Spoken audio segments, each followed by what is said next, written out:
Welcome back, everyone. Before we dive in, be sure to drop your thoughts, feelings, and lessons in the comments below. Like the video and subscribe so you never miss stories like this. Let's get into it. I did not expect the sentence to land between the breadbasket and the first sip of water. Brielle Satterwhite leaned forward and said, "Quentin, I will leave you." Her tone was level, almost administrative. We sat in a crowded Italian spot in Inman Park, Atlanta, surrounded by clinking glasses and soft music. My throat tightened, but I kept my hands folded beneath the table. 5 seconds later, her eyes snapped past my shoulder and went wide, like a door had slammed in her mind. She stopped breathing the way people do when a plan collapses. The room kept moving while something in our corner froze. Brielle's acrylic nails hovered near the stem of her glass, trembling in tiny pulses. I turned slightly and recognized Darius Kingsley from the photos I'd stared at in private, the kind of staring that makes you ashamed of yourself.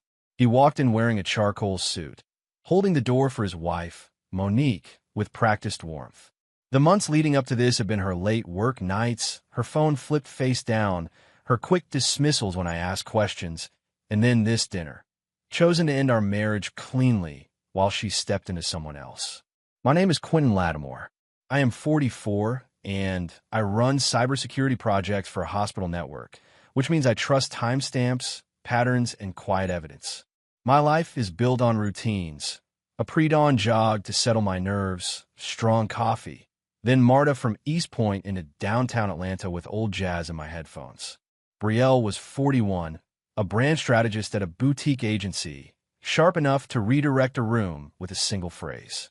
From a street, our townhouse looked stable, trim yard, neat porch, the kind of place where neighbors wave and assume nothing complicated happens behind doors. Before you judge what I did next, pause and answer this. If your partner confessed at dinner and the person they were leaving you for walked in with their spouse, would you stay quiet or speak up? Drop your answer in the comments and keep watching, because the moment the door opened, everything changed. We did not begin complaining. We met in our late 20s, broke in the gentle way young couples can laugh about. Brielle had a crooked grin and a habit of rubbing her thumb along her ring finger when she was thinking hard. I was steady and cautious, the kind of man who planned dates around bus schedules and paycheck timing. We split cheap tacos near Grant Park, argued about which street musician deserved our last dollar, then walked home holding hands like it was the simplest promise in the world. Our wedding was modest, community hall, borrowed chairs, family cooking, and a playlist we built ourselves. The early years were imperfect but warm. We painted our first apartment ourselves, leaving pale streaks on our forearms, laughing until our ribs hurt. Saturdays meant errands and a stop at a corner store for soda. Sundays meant church and long dinners with my aunties. On weeknights, I cooked while Brielle rehearsed pitches out loud, turning our living room into her stage. She danced barefoot when a song hit right. I kept a notebook of goals: pay off the car, build savings, upgrade furniture one piece at a time. We argued about small things, then ended up on the couch, knees touching, still choosing each other. The shift began after Brielle landed a major account and started dressing like the future she could finally touch. New heels, sharper perfume, meetings that ran late. She stopped humming while she cooked. She stopped leaning into my shoulder during movies. When I asked about her day, she answered with summaries instead of stories. She developed a nervous tell, acrylic nails tapping a quick rhythm on the kitchen counter whenever I asked a follow-up question. I teased her about it once, and she forced a smile that did not reach her eyes. Later, I realized that tapping was not impatience. It was her body trying to outrun a lie. One night, she came home after 10, set her bag down, and spoke without looking at me. "We cannot keep living like roommates," she said. I laughed the wrong way, trying to lighten it, and she stared like I had refused to hear a warning siren. She went to bed early. I stayed in the living room, television flashing colors I did not absorb, feeling that word lodge behind my ribs. Roommates meant she had been lonely while standing beside me. I should have asked what she needed. Instead, I told myself the commute and deadlines were making everything feel heavier than it really was. Over the next weeks, her phone never rested unguarded. It stayed face down, sound off, always within reach. If it buzzed, her wrist turned automatically, shielding the screen with a movement that looked unconscious because it was practiced. We shared a bed, but the space between us widened into an invisible boundary. I began waking before my alarm, staring at the ceiling, counting breaths. When I asked if we were okay, she said, "It is work, Quentin." Then, with a thin edge, "Do not make it about you." I swallowed my questions because I did not know how to fight without feeling like the villain. Then a name slipped into our home the way a new song slips into every playlist. Darius says the client will love it. Darius thinks we should pitch bolder. Darius understands the direction. Each mention carried a small spark in her eyes, a brightness I had not received in months. I told myself that my colleagues can inspire. I told myself jealousy makes a man small. Still, I replayed those sentences while washing dishes, hearing how often she said his name and how rarely she said ours. Even when she spoke about the future, it sounded like her future, not ours, like I was a helpful accessory instead of a partner. The first undeniable crack came from a message preview I did not ask to see. Brielle left her phone on the kitchen island while she changed clothes. The screen lit up with 4 words. Last night was perfect. No sender name, no context, just that line sitting there like a dare. My stomach dropped, then my mind reached for excuses. Maybe it was about a client dinner, a presentation, a team win. I pressed the side button and darkened the screen, refusing to swipe. I wanted to be respectful, and I wanted to stay unaware. The problem was my body did not believe my explanations. It held those words like a bruise. The next day, I followed my routine as if habit could hold me together. Jog, shower, train, meetings. In a crowded car, I watched the city blur past and felt older than the morning before. I opened our shared calendar and began noticing patterns I had ignored. Late team dinners on Tuesdays, strategy sessions that ran past midnight, quick trips that required hotels. I started a private note and typed dates the way I would log incidents at work. The act felt shameful, yet it also felt like oxygen. Part of me wanted to stop, to preserve the illusion. Another part kept writing because illusions do not pay your bills when the truth arrives. A week later, Brielle returned from an offsite in Savannah and moved through the house with the detached energy of someone visiting. She kissed my cheek quickly, then went straight to the shower. I carried her suitcase to the bedroom, and a small envelope slid from a side pocket. It was a valet ticket from a downtown Atlanta hotel, dated the night she had claimed she was out of town. The paper felt heavier than it should have. When she came out, the towel wrapped tight, I held it up. She barely blinked. "They must have mixed it in at the front desk," she said, and her nails tapped twice on the counter like punctuation. After that, I stopped expecting affection and started noticing details. She ate dinner late, alone, scrolling. She wore perfume even on days she stayed in sneakers. She stopped leaving her laptop open on the dining table. I began washing the same mug twice because my hands needed something to do. I asked if we could take a weekend trip, just us, up toward the mountains near Blue Ridge. Brielle sighed and said, "Quentin, I do not have space for that right now." Space sounded polite, but it felt like a door closing slowly. I heard my own pride whisper that if I just stayed calm and useful, she would return to me. Pride lies gently. The first time someone outside our marriage mentioned Darius, it happened in a hospital conference room. A coworker, joking about marketing agencies, said, "Your wife's team always runs late because that Kingsley guy keeps them out." He laughed and moved on. My smile froze halfway. During lunch, I searched for Darius Kingsley online. His profile was polished, awards, panels, photos with teams around neon signs. He looked like the kind of man who could sell a story with confidence. I compared his world to mine, my quiet promotions, my spreadsheets, my night shifts during system updates.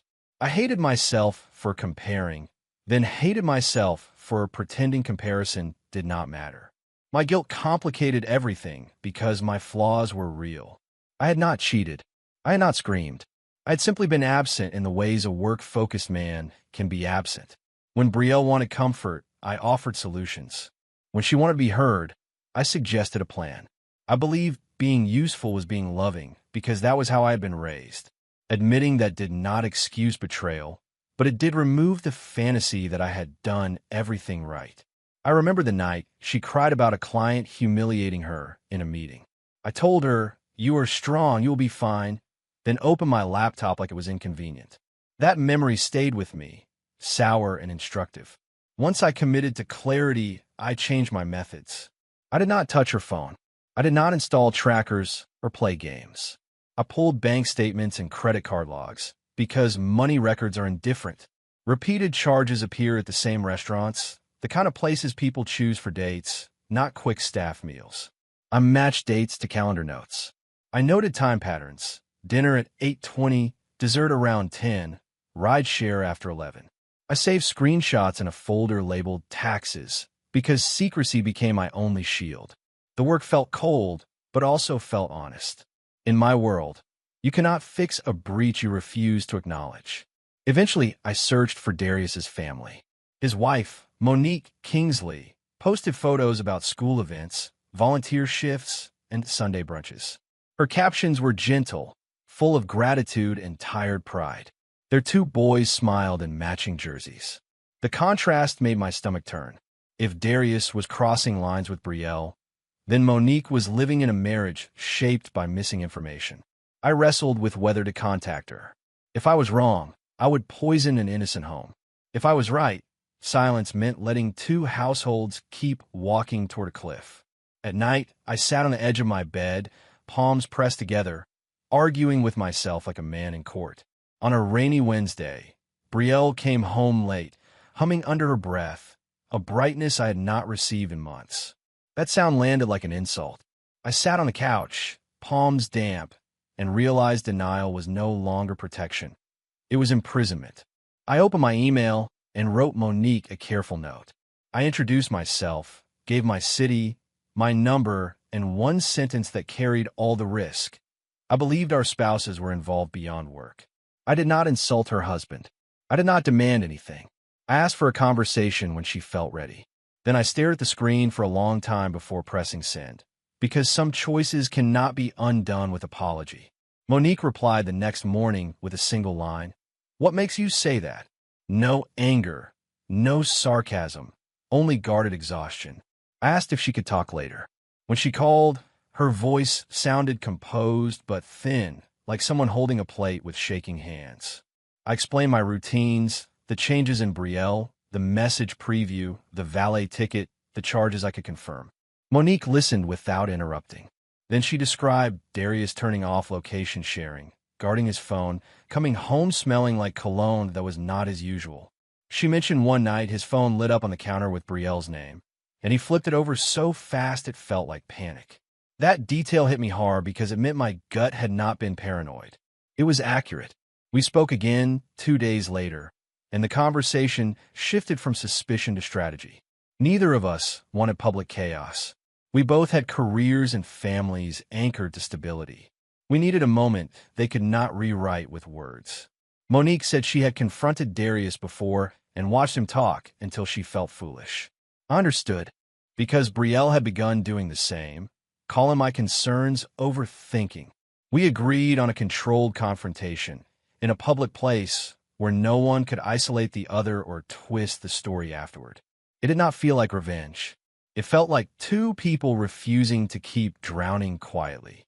I heard myself say, "One clean moment, Monique. One moment they cannot edit." The opportunity arrived sooner than I expected. On a Sunday afternoon, Brielle stood in the doorway of my home office while I reviewed security reports. Her posture was stiff, shoulders squared, like she had practiced lines in the mirror. "We need to talk," she said. My stomach tightened, but I kept my voice neutral. "Okay." She proposed dinner on Tuesday, early evening, an upscale place she liked in Inman Park. Her tone carried finality, not negotiation. When she left the room, I sat still, listening to the faint hum of my computer fan, and understood what that invitation meant. It was not a date. It was a closing meeting. I texted Monique. She picked Tuesday. Same neighborhood. Monique replied, "Darius just mentioned a client dinner Tuesday." The coincidence felt like confirmation. We coordinated times with careful precision. Brielle booked our reservation for 6:15 p.m. Darius told Monique he had a client dinner, at 6:30 at the same restaurant. Monique agreed to arrive with him a few minutes after we sat down. She would text me when they parked. I chose a table with a clear view of the entrance and asked the hostess for a corner spot by the window, polite enough not to sound suspicious. We went over details like professionals, where she would stand if she needed a breath, what she would say if he tried to steer her outside, how we would avoid a scene. Our goal was not humiliation. Our goal was truth that could not be rewrapped. Tuesday morning, I clung to routine on purpose. I ran before sunrise longer than usual, letting cold air sting my lungs until my mind quieted. I made oatmeal, cleaned the counter, and folded laundry I did not need to fold. At work, I answered emails politely while my thoughts drifted. I watched couples in the cafeteria laugh over lunch and wondered how many of them were balancing secrets under their trays. In the afternoon, Brielle texted, "Do not be late." I stared at those words longer than necessary. My marriage was cracking, and her concern was punctuality. Something about that made me feel both sad and angry, because it sounded like she had already turned our life into a schedule she could control. After work, I showered, shaved, and wore a navy blazer that fit well, but had not seen daylight in months. I dabbed cologne lightly, not for Brielle, but for myself, a reminder that I still own my presence. In the mirror, I studied my face and noticed the new lines around my eyes, carved by months of quiet worry. I rehearsed what I would say if she announced her exit. I did not plan a speech. I planned boundaries. Calm voice, no bargaining, no begging. While I locked the front door behind me, the click sounded heavier than usual, like a small seal. I drove toward Inman Park with both hands on the wheel and my jaw set, not to look tough, but to stay steady. The hostess led me to a table near the window. Warm light glowed over white plates and folded linen. The room carried that soft murmur people create when they believe they are safe. I ordered sparkling water and kept my phone face up, waiting for Monique's signal. My heartbeat thudded in my ears, but I kept my expression neutral. I stared at the menu without absorbing a single item. A couple nearby leaned close, whispering and smiling, their hands brushing casually. I felt a strange grief for them, not because I knew them, but because I remembered what that ease felt like. I reminded myself of the promise I made on the train many mornings. If truth comes, meet it with dignity. Brielle arrived precisely on time, looking refined in a green dress that matched her new confidence. Her hair was sleek, her makeup controlled, and her scent carried a sharp floral note that did not feel like home. She smiled politely, a professional smile, then sat like we were colleagues meeting to close a contract. She asked about traffic. I answered. She mentioned a neighbor's renovation. I nodded. The conversation stayed on safe, meaningless ground. I noticed how she avoided my eyes when topics threatened to become personal. Her acrylic nails tapped once against the menu, then twice, then stopped. That tapping used to amuse me. Now it sounded like an internal countdown. The waiter poured wine and stepped away. Brielle turned her glass slowly, then set it down with care. "Quentin," she began, voice steady, "I will leave you." She did not soften the words. She did not apologize. She simply stated them as a conclusion. My body reacted before my mind could respond. Heat rising in my chest, then cold spreading through my hands. I folded my napkin carefully to give my fingers something to do. "When did you decide this?" I asked. She exhaled like she had waited to stop pretending. "I do not feel alive here," she said. "I want something different." Her nails tapped the table in a quick rhythm, as if her body needed noise to keep her brave. She continued, calm and composed. "I met someone," she said. "He makes me feel present again." Each word landed like a weight. I felt a part of myself shrink, the part that had believed paying bills and keeping plans on track was enough love.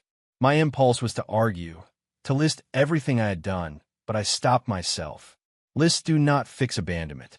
I asked, "What is this dinner for?" Brielle's shoulders loosened with relief, like she expected me to cooperate. "Closure," she said. "I want this to stay civil." Civil, a corporate breakup word applied to a decade-plus marriage. Something in me hardened quietly, not into cruelty, but into clarity. Brielle took a sip of wine and said, "I appreciate how mature you are." The compliment felt wrong, like praise for staying quiet while someone takes your house. I felt the urge to laugh, but I did not. I glanced toward the entrance, not dramatically, just naturally, like checking the time. Brielle followed my gaze and stiffened again. Her face tightened, then went blank, as if she recognized the exact shape of consequences. My phone buzzed once. Monique's message appeared. "We just parked." I set the phone down and breathed slowly through my nose. A strange calm settled over me, not because I was unhurt, but because the waiting had ended. There would be no more guessing after this. The front door opened and Darius Kingsley stepped in, scanning the room with a confident ease. He adjusted his cuff, smiled at the hostess, and started forward. Monique entered beside him, posture straight, expression controlled in a way that suggested practiced endurance. Darius's smile slipped when he noticed our table. His eyes darted from me to Brielle, then to Monique, and his jaw tightened. Brielle's face was drained of color. She stared at her hands as if they belonged to someone else. Darius halted, then tried to recover by stepping closer, like proximity could restore control. Monique did not rush. She moved with steady purpose, like a woman walking toward an answer she had already feared. Darius lowered his voice. "Monique, not here," he said, as if the volume could contain damage. Monique's eyes stayed fixed on him. "You promised it was over," she replied. "You promised you stopped." Darius glanced at Brielle with a flash of irritation, like she had ruined his timing. Brielle kept her gaze down, folding and unfolding her napkin so tightly her knuckles whitened. The waiter hovered nearby, uncertain whether to intervene. Conversations around us slowed, people pretending not to listen while they listen anyway. Darius tried a different angle, softer now. "Let's talk at home," he said. Monique's mouth tightened. "Home is where you practiced lying," she answered. Her words were not loud, but they carried. Brielle leaned toward me, voice low and shaky. "Quentin, this was not supposed to happen," she whispered. I met her eyes calmly. "You plan to leave," I said. "You did not plan to be accountable." She flinched, and her nails tapped the table once, then stopped like even her body had run out of excuses. Darius tried to guide Monique's elbow gently. She pulled away, not violently, just decisively. "Do not touch me," she said. Darius's face tightened. He looked around, calculating optics, as if this were a meeting with stakeholders. I realized that was how he viewed everything, relationships included. Brielle's earlier confidence had evaporated. She looked small, not because she was weak, but because her fantasy had been punctured in public. Monique's gaze moved to Brielle, and something in her expression shifted from pain to finality. "You can have him," she said. "He has been doing this for years." The sentence carried a tired certainty that told me this was not a single mistake. Brielle swallowed hard and stared at the tablecloth. Darius opened his mouth, then closed it, as if he realized every possible sentence would make him look worse. The room felt tighter, like the air itself had become judgment. I did not feel triumph. I felt a steady sadness, like watching something rot that you once tried to keep fresh. My hand stayed calm because I had already done the hardest part. I had stopped lying to myself. There are moments when staying seated becomes participation. I reached for my wallet and placed cash under my water glass, enough to cover what we would not eat. I folded my napkin once and set it down gently, like closing a file. Brielle's hand shot toward mine. Her fingers were cold and shaking. "Quentin, please wait," she said, the first time her voice sounded like fear instead of confidence. I slid my hand back without drama. "You ended this," I told her quietly. "Not tonight. Months ago." Her eyes searched my face for the version of me who would negotiate, who would promise improvement in exchange for being chosen. That version was gone. I stood, nodded once to Monique, and walked toward the door. Behind me, Darius spoke my name like a warning, but warnings only work before consequences arrive. Outside, the night air felt sharp and clean. I sat in my car for a moment, hands on the steering wheel, letting my heartbeat slow. I did not feel victory. I felt clarity, the kind that arrives after months of fog. My phone vibrated. A text from Monique read, "Thank you for not letting me walk into this alone." I replied, "You deserve the truth." Then I drove home through streets that looked unchanged while my life had shifted completely. The townhouse felt different the moment I stepped inside, not haunted, but emptied of pretense.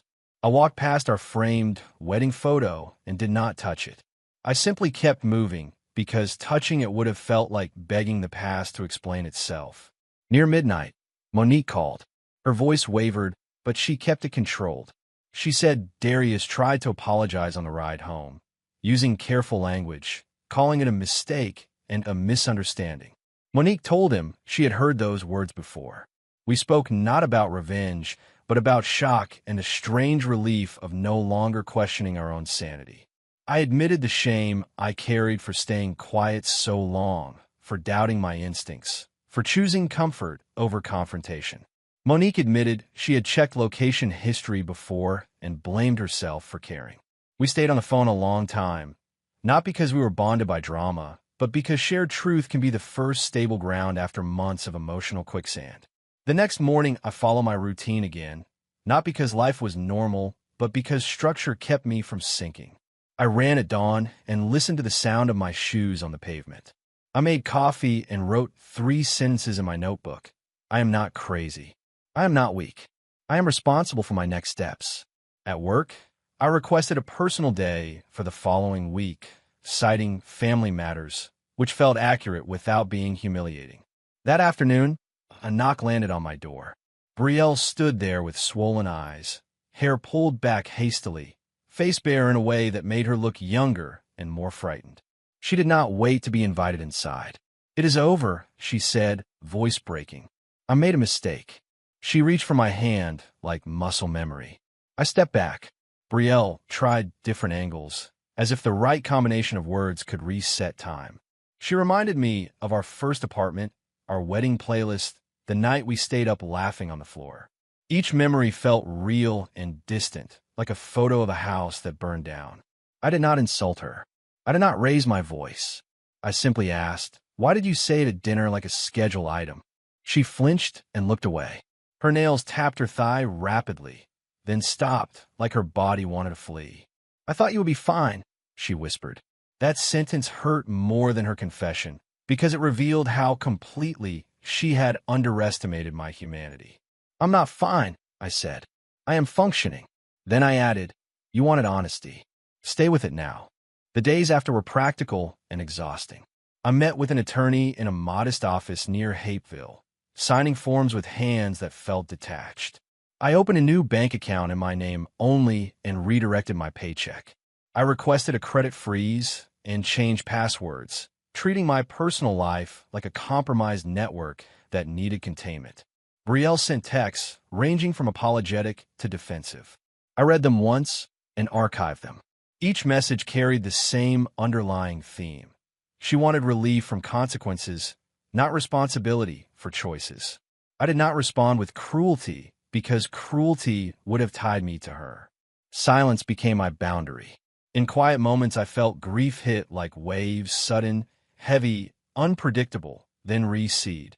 I let it happen without chasing her for comfort she no longer had the right to provide. Monique moved with a calm efficiency that impressed me.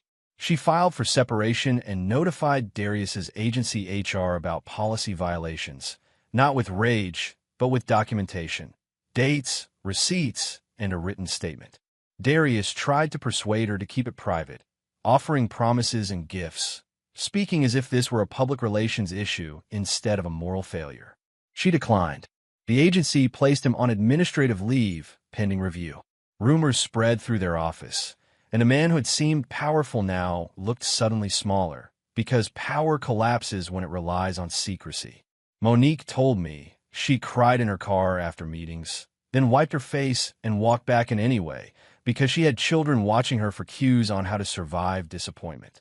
That detail stayed with me, because it reminded me that strength often looks like doing the next necessary thing while your heart is still in pieces. For me, rebuilding was quieter and lonelier. I sold the townhouse and split the proceeds according to the agreement, watching numbers move across a screen like they belonged to strangers. I rented a small apartment near College Park, above a barber shop that opened early and played gospel on Saturday mornings. The first night alone, I sat on the floor because my furniture had not arrived and ate takeout with plastic utensils. The silence felt loud. My hand reached for my phone out of habit, then stopped. There was no one to update, no one to persuade, no one to negotiate with. I realized I had used constant activity to avoid feeling. Now the feeling was unavoidable. I turned on a jazz record and let it play through without skipping songs, letting each note fill the space like proof that I could endure quiet without collapsing. Brielle's life tightened around her choices. She moved into a short-term rental near downtown, then struggled with rent when her agency reduced her hours after a client complained about internal drama. Friends who had encouraged her new chapter stopped answering when the mess became inconvenient. Darius called her less and less once pressure rose, because selfish people love secrecy but hate consequences. Brielle left me voicemails that started with an apology and drifted into frustration that I would not at least talk. Listening to them once felt like touching a hot stove. I stopped listening. I understood something then. Remorse is not the same as regret. Regret is grief over what you lost. Remorse is grief over what you did. Her messages sounded like regret. That difference mattered. I also had to face my own patterns honestly. I had ignored red flags because I feared confrontation more than betrayal. I stayed quiet because quiet had always felt like maturity. But silence can be a form of agreement when it lets problems grow roots. I started therapy with a counselor near Midtown, a man who did not let me hide behind professionalism. He asked what I needed emotionally, not what I managed financially. I realized I had treated love like a checklist. Bills paid, dates planned, roof intact. Brielle had wanted a partner who could hold discomfort without immediately trying to fix it. That did not excuse her choices, but it did teach me where I needed to grow. Growth felt humiliating at first, like admitting weakness. It began to feel like freedom. Months later, Monique and I met for coffee at a diner near Lakewood Heights. Not as a date, not as a dramatic alliance, just two people who had shared a brutal chapter and needed closure. She looked tired, but steadier. She said the divorce process was slow, full of paperwork and small humiliations, but also full of clarity. Darius had moved out and was negotiating custody. Her sons were adjusting. She asked how I was. I told her the truth. Some mornings I felt light, as if I had removed a weight I did not realize I carried. Other mornings I woke up angry at how easily I had been replaced. Monique nodded like she understood both feelings. She said, "The hardest part is accepting that loving someone does not make them loyal." That sentence landed and stayed. When people asked what happened, I kept it simple. We separated, I said. I did not tell stories at parties. I did not seek sympathy at work. I learned that privacy can be a form of power. Still, in quiet moments, I examined my role without self-destruction. I saw how often I avoided emotional conversations because I feared failing them. I saw how I used work as a shield, calling it responsibility. I began practicing small acts of presence, calling my mother just to talk, cooking real meals instead of microwaving, taking walks without headphones so I could hear my own thoughts. I started journaling at night, not to relieve pain, but to name it plainly. Naming pain turns it from a monster into information. One evening, nearly a year after that dinner, I ran into Brielle at a grocery store near Camp Creek. She stood by the produce, comparing labels, looking smaller than I remembered. When she noticed me, her face tightened with a mix of shame and longing. She stepped closer and said my name softly, like it could open a door. I nodded politely. Her nails tapped the cart handle, then stilled, like she caught herself. "I think about that night all the time," she said. I held her gaze and said, "So do I." She waited for more, maybe for forgiveness or nostalgia. I gave her honesty instead. That night did not change who you became. I told her. It revealed it. She swallowed hard and looked down. We stood there between apples and oranges, both realizing that some damage cannot be negotiated back into sweetness. After that encounter, I felt an unexpected sadness, not for the marriage itself, but for the version of us that had once been hopeful. I drove home and cleaned my apartment, wiping counters that were already clean, because movement kept my mind from spiraling. Then I sat at my small table and ate dinner slowly, letting myself feel what I had avoided: disappointment that love had not been enough, and relief that I no longer had to audition for someone who had already decided I was background noise. I thought about the men like me, the quiet providers who believe stability is the same as intimacy. Stability matters, but it cannot substitute for attention, curiosity, and emotional courage. I promised myself that if I ever loved again, I would show up in the messy parts, not only the practical ones. Over time, consequences continued to unfold for Brielle and Darius in ways no dramatic speech could match. Darius lost his leadership role permanently after the HR investigation concluded, and his reputation in that tight industry shrank. People who once praised his vision avoided him in meetings. Monique gained primary custody and built a quieter life that did not require checking anyone's phone. Brielle bounced between short contracts because trust, once damaged, follows you. None of that felt like entertainment to me. It felt like gravity doing what gravity does. I learned that karma does not need fireworks. It can be as simple as people seeing you clearly and deciding you are not worth the risk. My own life did not become perfect. There were nights I stared at the ceiling the way I used to. Only now the emptiness was honest. I learned to sit with it. I learned to order food for one without feeling embarrassed. I took solo trips, nothing flashy, 2 days in a cabin near a lake, one cheap flight to a warm beach where I walked early mornings while the city was still asleep. I started playing basketball at a community center again, feeling my body remember joy without permission. These were not reinventions for social media. They were quiet repairs. I stopped asking why Brielle chose him and started asking why I ignored my own discomfort for so long. That question hurt more, but it changed me more. The memory of the dinner in Inman Park stayed vivid, not because of the restaurant, but because of how quickly roles changed. Brielle walked in expecting to control the narrative. A clean breakup, a calm goodbye, a new life. Darius walked in expecting secrecy to protect him. A wife at home, a lover at a table, 2 lies running parallel. Monique walked in expecting to confirm what her gut had been whispering. And I walked in expecting to survive with dignity. That is what happened. Nobody won in a joyful sense. But one thing did win: reality. Reality does not care about charm, excuses, or timing. It arrives when it arrives. That night, it arrived through a door that would not close again. I also understood something about respect. I tried to earn respect by being dependable, by absorbing stress, by never raising my voice.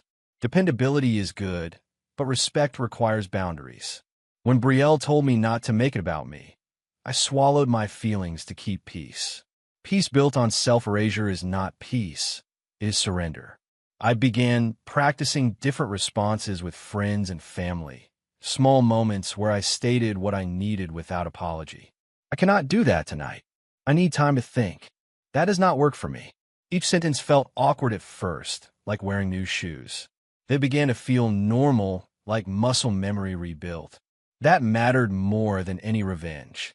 People sometimes assume the most painful part is the betrayal itself. For me, it was the months of doubt before certainty, the slow erosion of confidence in my own perception. Gaslighting does not always come as cruelty. Sometimes it comes as fatigue and dismissal. You are overthinking. You are imagining things. Those phrases made me question my instincts until I started treating my gut like data. When I finally trusted patterns, message previews, valet tickets, repeating charges, I stopped feeling crazy. I felt sad, but sadness is cleaner than confusion.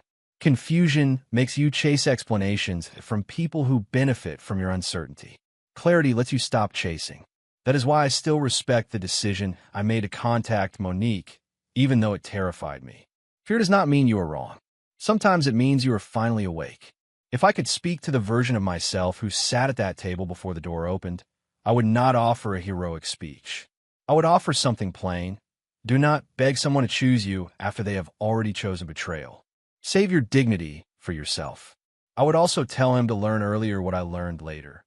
Intimacy is built in ordinary moments, in questions asked with patience, in being present when emotions are inconvenient. That lesson does not excuse Brielle. It simply prevents me from repeating my own mistakes with someone else. I think about my notebook of goals from our early marriage and realize the missing goal was emotional courage. I can build that now, quietly, without applause. Sometimes I picture Brielle's face in the second after Darius walked in, the split second when her fantasy collapsed and she realized she was not the only person being deceived. I do not replay it with satisfaction. I replay it as a reminder. Secrets feel powerful only until they're exposed to light.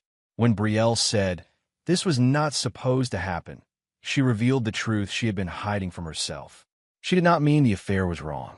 She meant the consequences were inconvenient. That difference told me everything I needed to know about who she had become. Walking away was not dramatic. It was necessary. I did not leave to punish her. I left to stop punishing myself. If this hits close to home, share this with someone who's been blaming themselves for what they didn't cause. And if you want another story where the perfect plan collapses the second the truth walks in, tap subscribe and watch the next upload, because the quiet endings are the ones that stay with you. My life now is quieter and more honest. I still run the mornings, still ride Marta with Jazz, and still solve problems for a living. The difference is I no longer solve other people's character flaws for them. I keep my home simple, my boundaries clear, and my peace protected. Monique and I exchanged a few messages over the months, mostly updates about paperwork and encouragement to keep moving forward. Then the messages slowed naturally, not out of bitterness, but because healing does not need constant contact. Brielle's name stopped appearing in my days. When it did, it felt like a distant echo, not a command. And whenever I remember that dinner, I remember the moment the truth walked in and nobody could lie anymore. The end.